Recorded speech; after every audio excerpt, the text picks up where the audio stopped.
अथ श्री करवाचौथ व्रत कथा।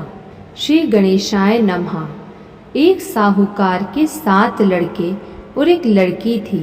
एक बार कार्तिक मास की कृष्ण पक्ष की चतुर्थी तिथि को सेठानी सहित उसकी 7 बहुएं और उसकी बेटी ने भी करवा चौथ का व्रत रखा।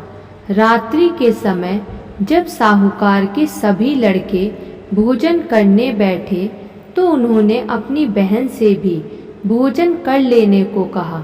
इस पर बहन ने कहा, भाई अभी चांद नहीं निकला है, चांद के निकलने पर उसे अर्घ देकर ही मैं आज भोजन करूंगी। साहूकार के बेटे अपनी बहन से बहुत प्रेम करते थे। उन्हें अपनी बहन का भूख से व्याकुल चेहरा देख बेहद दुख हुआ।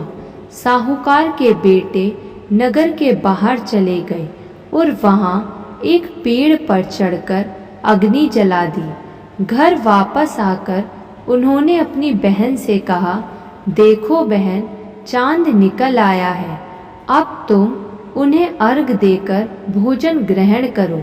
साहूकार की बेटी ने अपनी भाभियों से कहा, देखो चांद निकल आया है, तुम लोग भी अर्घ देकर भोजन कर लो।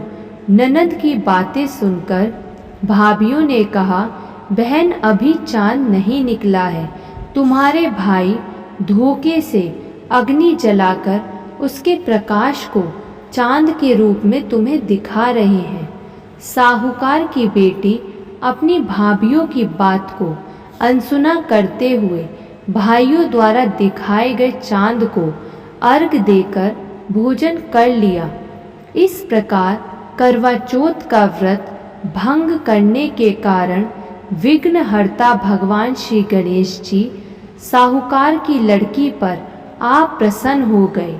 गणेश जी की अप्रसन्नता के कारण उस लड़की का पति बीमार पड़ गया और घर में बचा हुआ सारा धन उसकी बीमारी में लग गया। साहूकार की बेटी को जब अपने किए हुए दोषों का पता लगा तो उसे बहुत पश्चाताप हुआ। उसने गणेश जी से क्षमा प्रार्थना की और फिर से विधि विधान पूर्वक चतुर्थी का व्रत शुरू कर दिया। उसने उपस्थित सभी लोगों का श्रद्धानुसार आदर किया और तदुपरांत उनसे आशीर्वाद ग्रहण किया। इस प्रकार उस लड़की के श्रद्धा भक्ति को देखकर एकदंत भगवान गणेश जी ने उस पर प्रसन्न हो गए और उसके पति को जीवन दान प्रदान किया। उसे सभी प्रकार से रोगों से मुक्त करके धन संपत्ति और वैभव से युक्त कर दिया। बोलिए करवा चौथ माता की जय।